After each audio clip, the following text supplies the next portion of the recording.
Namaste, everybody. How's y'all's Friday, October 3rd going? We're here with a brand new episode of Am I the A-hole? But first, Jules, how are you? I'm wonderful. How are you? Tired and ready to lay down. But without further ado, am I the a-hole for telling my wife's friend's boyfriend she was cheating? I'm going to start this off with a list of people involved. Fake names, obviously. Wife, Amanda. My best friend, Connor. Wife's friend / coworker, Hannah. Hannah's boyfriend, Caleb. So this all started about a week and a half ago. Connor came up and visited me and my wife. He lives in our hometown and we live 3 hours away, so we rarely see each other, but he was staying with us for the weekend. While he was here, Hannah and Caleb had an argument and she wanted to get out of the house. So she drove to our place to have some space. While she was at our house, she told us that she was done with him and planned on leaving. Connor, who I will admit is a bit of a flirt and was pretty tipsy, took advantage of this and was flirting with her, and she was completely into him. They ended up exchanging phone numbers and started talking every day, texting, FaceTiming, etc. And they were hitting it off really well. After 5 days of this, Hannah texted Amanda and told her that she couldn't leave Caleb because she didn't want to hurt him. But she planned on still talking to him and even hanging out with Connor behind Caleb's back. Because she had grown strong feelings for him, obviously Amanda told, because Connor is my best friend and had been since elementary school, I told Connor this situation and he was upset because he had grown feelings for her and was looking forward to being more than just a side piece, his words, LOL. The next day I told my wife that since she wasn't actually leaving, Caleb needs to know what is happening and what she was doing and planned to keep them. She agreed, so I sent him a pretty long message including screenshots of what Hannah told my wife. Caleb, understandably upset, I apologized to him that I knew it was happening, but we were all under the impression that she was leaving him. He assured me that it wasn't my or anyone else's fault. That night, Caleb and Hannah talked it out and were still together, but Hannah says she can never forgive me. She never wants to hang out with Amanda. If I'm going to be there, telling her I'm a huge piece of crap and that it was none of my business and I needed to mind my own. Obviously, my wife is on my side, but now her work life is stressful because Hannah only wants to talk about me and Connor for what we did. I know that it's not my relationship and I probably should have minded my business, but at the same time, if I was Caleb's shoes, I would want to know. So, am I the a-hole? No, I don't think you are. For telling Caleb that he was cheated on? Yeah. Yeah, I agree. If my friend had known, I would have wanted them to tell me. Yeah. I wouldn't have wanted to be there in the dark. Right. So I give OP 0 out of 5. Hannah 3 out of 5 for causing trouble. And that's all the other scores I'll give. So OP 0 out of 5 and Hannah 3 out of 5. Agree. Am I the a-hole for making my children pay for their own portion of our family vacation? We've been planning on going on a vacation to Cuba for the Christmas holidays for a week. It's pretty pricey during the Christmas holidays, but that's the only time we can all go. We have 3 children, 20 female, 15 male, and 12 female, so pretty much all grown. Who we are making them pay for their own ticket and part of the hotel since we wouldn't be financially stable enough to pay for 5 plane tickets and such. My 12-year-old daughter has been complaining that since the other 2 have jobs and she doesn't, that it's not fair. However, we've decided to stick firm with it and be equal to them all. Well, if she doesn't have a job, how does that make sense? Where's she getting her money? There are other options if they don't want to go, if they don't want to pay, such as staying at their grandma's. She has savings which are just enough to cover the vacation, but she also wants to save up for a phone. My other 2 children aren't happy that they have to pay for their own way, but they're willing to since they would be going to Cuba. Am I the a-hole for making them pay? I feel like most families don't make their children pay for their own tickets, but since we all really want to go, My wife and I think it's the best option. Edit, my 12-year-old daughter, almost 13, is going to grade 8, and she has worked at our, worked at our business a couple of times for me, which I would pay her. So it's like an under the table job. Do you think that Yeah, I guess. I think you're the a-hole for making your 12-year-old pay their way. Like, I feel like that's too young. The 20-year-old, fine. The 15-year-old, anything below 18, I think is kind of scummy to make them pay. But if you're not financially stable enough, I mean, why go on the vacation in the first place? Don't go. It's because that's going to be stressful too. Like going, especially like to a different country with not a lot of money. Like it's not a good time. You're going to be stressed about money the whole time. What if something happens? Like you should probably wait until you're stable, like financially stable enough to go. No, I agree. 20-year-old on the own, I feel that. 15-year-old, I'd pay for the ticket for them to go, but if they wanted like souvenirs or anything, sure. they since they have a job, they can get that themselves. But the 12-year-old, man, that's messed up. OP, 3 out of 5. Yeah. Because, once again, there comes a certain point in every family where eventually you do have to pay for your own, but you're just starting it a little bit too early for some of your kids. Yeah. So it's bad, but not terrible, so to speak. And basically saying like, hey, to the 12-year-old, you can't afford it. Stay in grandma's. Kick rocks. Stay home. That's horrible. That is. Imagine they have like a family group chat and they send like a selfie. All the selfies. The selfie without the 12-year-old there. Broke ass bitch. How's grandma's? LOL. All right. Am I the a-hole for making my sister's gender reveal cake gray because she wouldn't tell me the gender? I, male 23, bake as a hobby, and I'm actually pretty good at it. Like, I get paid under the table for weddings and baby showers kind of good. My sister is pregnant and wanted me to make the cake for her gender reveal. Cool, no problem. I asked her to send me the info so I could prep the inside classic pink or blue filling. She says, oh no, I want to be surprised too. I want it to be a surprise too. Just make it neutral for the reveal and we'll find it out after. I was like, huh? So you want a gender reveal cake with no gender revealed? She says she'll have someone email me the info later. That someone never did. Deadlines come and I still have no gender. So I make the cake. It's gray inside, gray outside, just full of cement vibes. I even added a little fondant clouds for effect. It still tasted great, but visually grim as hell. The reveal day comes. They cut into it and my sister looks pissed. Her husband is confused. People start murmuring. Then she pulls me aside like, why would you make it gray? That's so passive aggressive. Calmly, I reminded her that no one told me the gender. I literally had no data to work with. I told her I wasn't about to guess or go full improv on someone's baby cake. Now my mom says I embarrassed her in front of her family and that I should have tried harder. Tried harder to do what? Summon the gender through vibes? So, am I the a-hole for making the most neutral reveal cake in history? Edit. I actually did follow up, asked her a couple days before the reveal if the info had been sent, and she just said something like, yeah, someone's taking care of it. I figured it was handled. I didn't want to pester her since she seemed chill about it at the time. Wait, so how was she supposed to make the cake if she wasn't going to give her the gender? I don't know. But this is like a classic brother-sister argument. I'm confused. Right here. I think the sister thought that somebody else was going to give the info to the brother making the cake, but nobody had sent it. And then he even double checked to be like, hey, like, did anybody send it? And then the sister was like, oh yeah, somebody should have.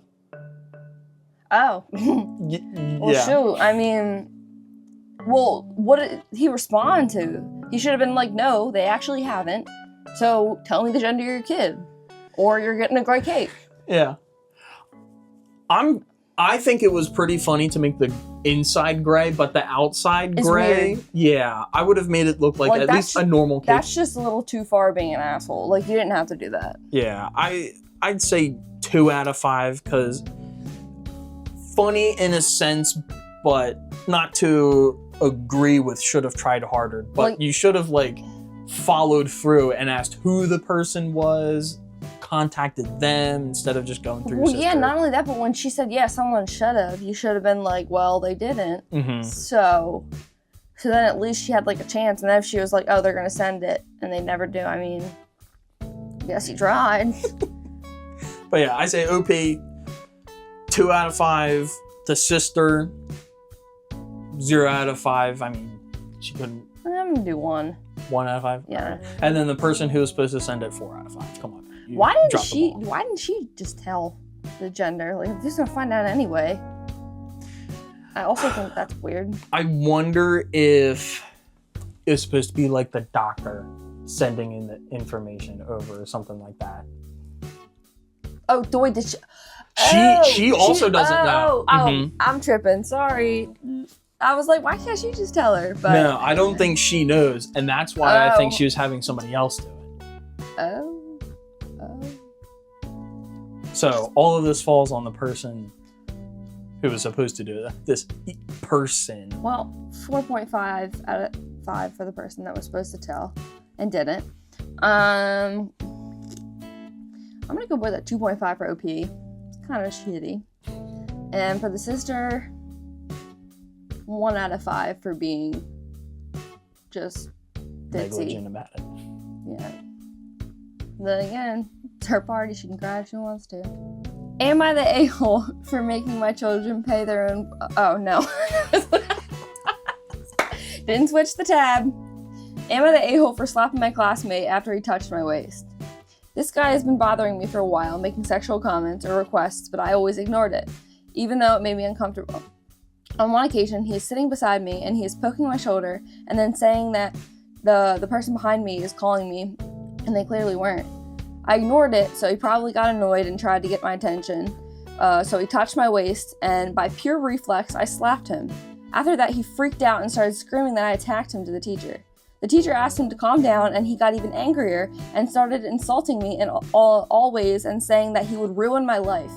I can't honestly understand where that outrage came from. The teacher asked him to leave since he was making a ruckus, and after enough insistence, he did, still saying that he would ruin my life. After that incident, he calmed down and never spoke to me again. Now everyone is saying that I overreacted, that I was nobody to hit him, and that I was a violent student. I also hear a lot of teachers saying that he might be a bit dumb, but he has a nice heart. Was I the a-hole? No. Bro No. touched you. And like you said, even if it wasn't pure reflex, he deserved it. Like, but it was pure reflex. Like, someone touches your waist, like, comes up on you.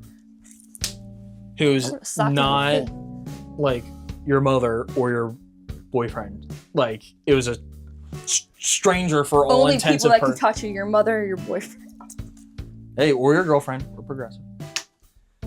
Or your partner. That's the most progressive of it all. look at Jordan being politically correct and shit. I try. But no, yeah. OP's fine. The dude who actually touched her, that's a 4 out of 5. You're weird, bro. Yeah. Get a life. And it sounds like he's the more violent one, freaking out in the middle of the class and getting angry, saying you would ruin someone's life for giving you a slap in the face. How about if she came around and was like, I'm gonna ruin your life for touching me? It could be, she could have said something that was a lot worse than physically slapping you. Yeah. And that would have definitely ruined his life. She could have claimed full sexual assault. It rhymes with grape.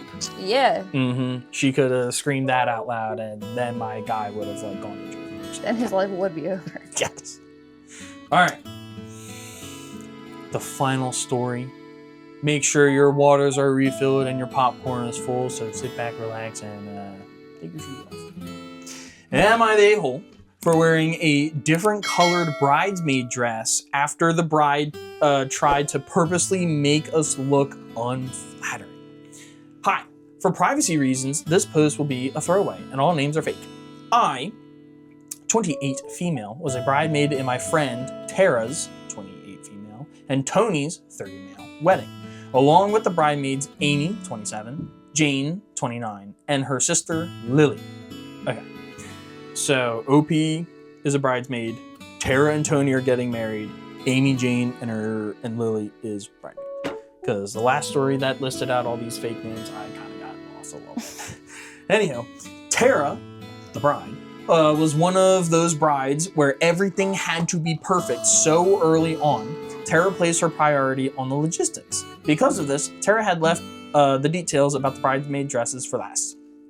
Tara had organized a lunch for us in April to talk over the details of the dresses. She handed out swatches and said the dresses must be in that color and floor length. I asked Tara if she was being serious, to which Tara asked what the problem was. Simply put, the color was ugly and unflattering.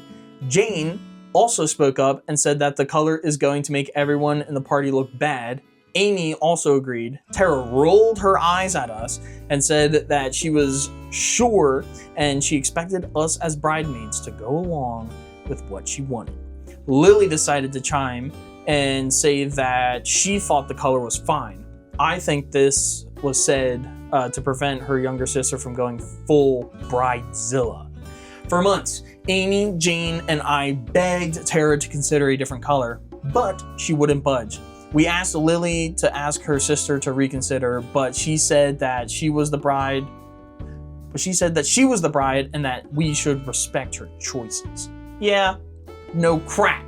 She was the bride, but that doesn't mean that we have to sacrifice the way we look and look unattractive. Amy pointed out that Tara was probably making us look bad on purpose so that she would look better, and that made me furious. And here's why I may be in the wrong.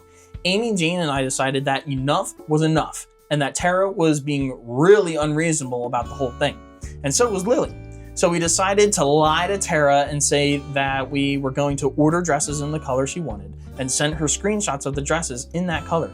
Meanwhile, the three of us had created a separate group chat and decided to order dresses that would actually make us look good.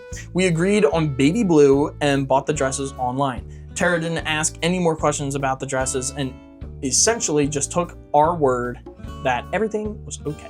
Flash forward to the wedding day. The moment we put on our dresses, Tara lost her mind. She started yelling at us, crying, and Lily had to escort her out of the room. Apparently, she must have gotten ready elsewhere because we didn't see her up until we were called to go to the venue for the ceremony. The wedding was great, but Tara was upset. Since the wedding, none of us have heard from Tara. However, Lily and Tony have been texting me, calling us horrible people and claiming we ruined the wedding. Tony even said that Tara almost canceled the whole thing and he had to force her to go through with it. Maybe Tara was upset that we didn't get the color that she asked for, but I don't think it was right for her to make us look unattractive. AmItheA. Now, is it confirmed that we know that she was trying to make them look bad? Or is that just like UP's inkling or whatever? So that was said by OP, Amy, and Jane, who were the bridesmaids. They told Tara that they would look unattractive and unflattering. So Tara knew that that's what they thought. Tara, the bride, knew that's what her bridesmaids thought. And then Lily, being Tara's sister, was like defending her sister and all that other stuff. So Tara consciously knew that the bridesmaids didn't like the original color of the dress. Okay. I'm gonna go with everybody sucks. Everybody sucks? Everybody sucks. I can get behind that. Because the bride, yes, while it is your special day, but these are still your loved ones, your family. You should also want them to feel comfortable and beautiful. Because ultimately, they're going to be standing up at the altar with you, girl. Okay, sweetheart? So if they're telling you, like communicating to you, hey, I feel really fugly in this color, in this dress, you need to be able to work with that. But on the flip side, this is her day. She and her husband and their families, perhaps, I don't know, have thrown in like maybe tens of thousands of dollars on this wedding. This is her day. If she wanted to put you on a bunch of potato sacks, I mean, that's her right. Then you'd be best wearing them floor-length potato sacks. But then again, I just feel like everyone sucks. No, I agree. Because literally everything you just said, that if they were if they're good enough friends to be bridesmaids, then Tara should understand Right. that, like, And not want them to feel like that. Yeah, yeah. And if it's more than half of her bridesmaids feel that way, then, like, it should have been brought up or, like, had an adult conversation about it or something. I think Tara played this off bad, and the retaliation the bridesmaid had, though kind of funny, not good. Like, See, I can't. Look, I'm a person. I don't really care. I feel like if when I have my wedding, I'm gonna be like, you wear what you want, baby girl. Like I don't care enough. Like a lot of people are like so weird and meticulous about like little tiny details of my wedding. I have a feeling that's not how I'm gonna be. I'm here for a good time. Jules is gonna have like a I'm backyard here for the open barbecue bar. wedding. Okay, that's what I'm there for. And the entrance, bro. The entrance is crazy. I'm gonna have the best entrance. Fog machines, lasers, light machines. Let's go! Yeah, like a let's get ready to rumble. DJ Khaled! DJ Khaled himself runs out first. Introducing Carry me. Jules! Oh, gosh. Well, tell us what you guys thought down below. That's all we have for this episode. But anywho, I've been Jordan. I've been Jules. And this has been Just Reddit.